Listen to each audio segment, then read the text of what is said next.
대한민국 경제를 돌리다 보니까 그 끝을 알 수가 없어서 이렇게 돼버린 거예요. 지금 현재 상황은 그냥 단순한 치킨 게임밖에 안 돼요. 네, 여러분 안녕하십니까? 저는 비탈실 우회전 채널의 홍성현 팀장입니다. 오늘 저희 비탈실 우회전 채널에서는 시사경제 스트레이트 시간으로 다시 돌아왔습니다. 요즘 개혁다 여러 가지 문제들이 많아서 조금 어느 정도 묻힌 내용들이 많이 있는 것 같아요. 그 중에서 요즘 자영업자분들, 특히 이제 소상공인 분들의 파산 사건이 어마어마하게 많이 들었습니다. 요즘 10대, 20대 분들 중에 보릿고개라는 말 들어보신 분들 많이 없으실 것 같아요. 불과 이제 1세기 전만 해도 막 일제강점기에서 벗어나서 그리고 또 바로 6.25 들어가고 이러면서 실제로 예전에는 못 먹어서 굶어 죽는 사람들이 꽤 많았습니다. 이제 조선시대 이전에는 더 말할 것도 없이 이제 보릿고개라고 하는 게 그럴 때 생긴 말인데요. 요즘 보릿고개 2.0이 조금 발생했다고 볼 수 있어요. 저희 할머니 세대들이 보면은 그렇게 손주들만 보면은 먹어라 하면서 엄청 많이 먹이잖아요.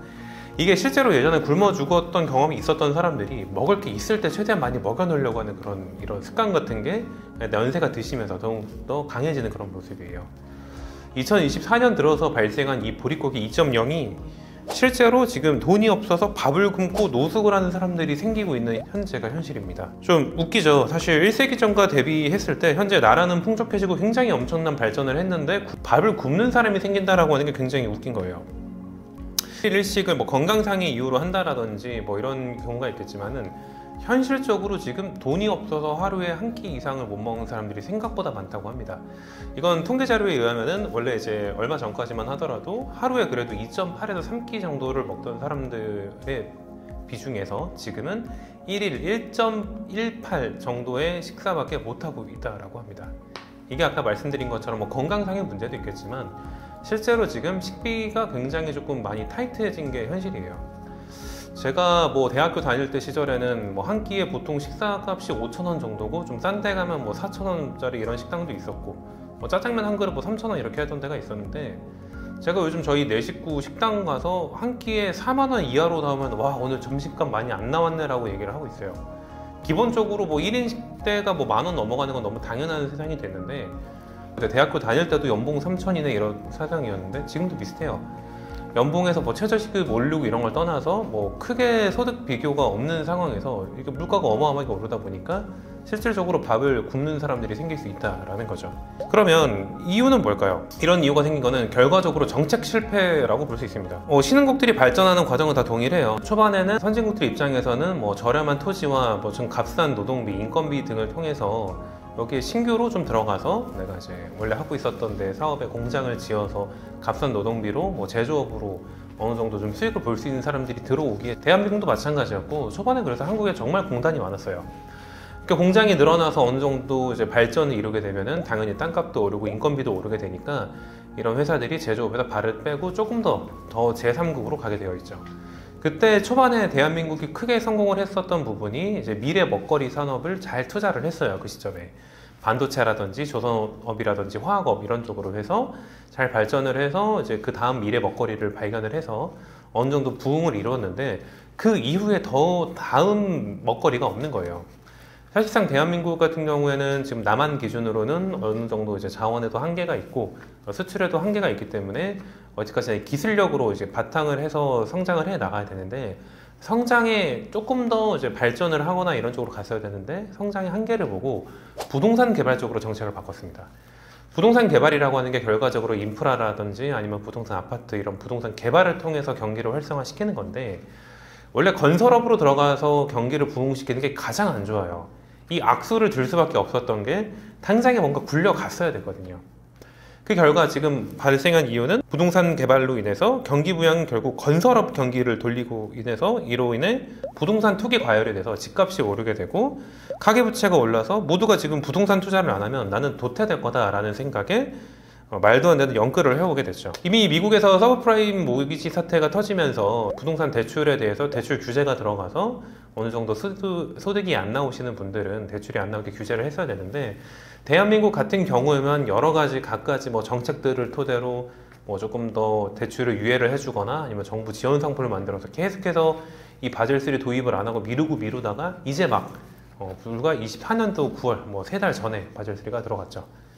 그래도 그 이전까지만 해도요, 예를 들어 소득이 전혀 없거나 한 달에 월 소득이 100만 원도 안 되는 사람들이 뭐 대출 뭐 10억, 7억씩 받아가지고 집을 샀어요. 그분들이 그렇게 뭐 소득도 아예 없고 대출 이자를 낼 능력도 안 되는 사람들이 10억의 대출을 받아서 뭐 15억짜리 집을 팔아서 20억에 팔고 이런 말도 안 되는 투기를 계속 하다 보니까 생긴 일이 뭐냐? 실질적으로 지금 소득이 없고 아니면 있는데 좀 적거나 아니면 많더라도 많은 만큼 목 끝까지 끌어 모아가지고 보통 대출을 받다 보니까 내 월 소득의 대부분이 대출 이자로 나가요. 그럼 무슨 일이 생깁니까?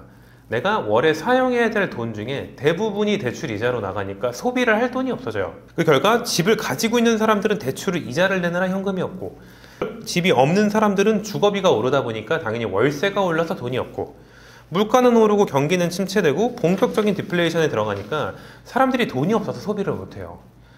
그러다 보니까 더더욱 소비를 못하니까 영세사업자들은 매출이 떨어지고, 그러면 그 자영업자들도 결과적으로 매출이 없어서 돈이 없어지겠죠. 그러면 그들도 지출을 못하니까 정말 총체적 난국이라고 볼 수 있어요. 이 모든 게 다 부동산 정책 때문에 발생한 일입니다. 부동산 뭐 경기를 활성화시키겠다라고 하는 목적으로 대한민국 경제를 돌리다 보니까 그 끝을 알 수가 없어서 이렇게 돼버린 거예요. 지금 현재 상황은 그냥 단순한 치킨 게임밖에 안 돼요. 저희 채널이 뭐 보면은 제가 주로 다루는 영상들 중에서 부동산에 대해서 조금 부정적으로 찍는 영상이 많다 보니까 저희 채널을 뭐 부동산 하락론자 채널로 볼 수도 있어요. 저희 사무실은 절대로 부동산 하락론자도 아니고 뭐 이런 부동산 투자하는 사람은 망해라 이런 게 아니라 정상화는 되어야 된다는 거예요. 모든 국민들이 미쳐 돌아서 지금 뭐 담보대출 이자 내는 거에만 돈을 내는 이 행위는 은행과 시행사, 시공사만 좋은 짓을 하는 거예요. 실질적으로 이 많은 사람들이 이렇게 말도 안 되는 투자를 해서 집을 샀다.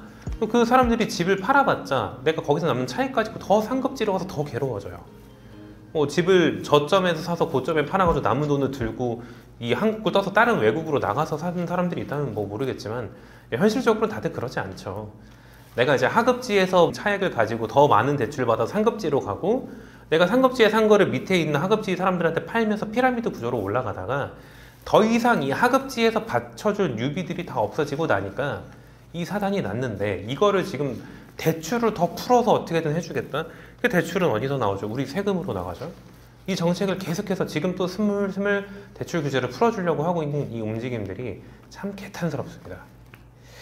저도 자녀가 있는 한 명의 부모로서 제 아이들이 살아갈 세상에 이런 현실을 물려주자니 참 조금 여러 가지 생각이 드는 것 같아요. 저희는 일단 기본적으로 도산법 전문 변호사 사무실로서 개인회생 파산을 전문적으로 하는 사무실입니다.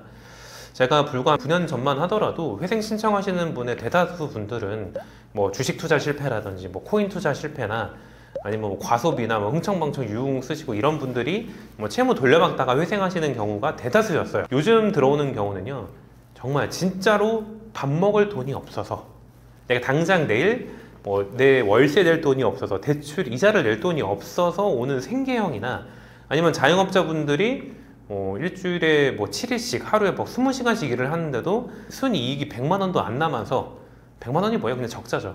그런 분들이 회생 파산하는 경우가 대부분이에요. 저희가 굉장히 위험 신호로 보고 있거든요. 그래서 지금 이러한 뭐 정책 실패로 인한 뭐 자영업자들의 파산권이 늘어나는 이거에 대해서 좀 굉장히 염려가 되는 부분입니다. 여러분들은 작금의 사태에 대해서 좀 어떻게 생각하시나요? 여러분의 의견이 궁금합니다. 댓글에 여러분들의 의견을 공유해 주시면 저희도 같이 한번 대화를 나눠보도록 하겠습니다. 오늘 제가 준비한 영상이 여기까지고요. 다음 시간에 다시 돌아오도록 하겠습니다. 감사합니다.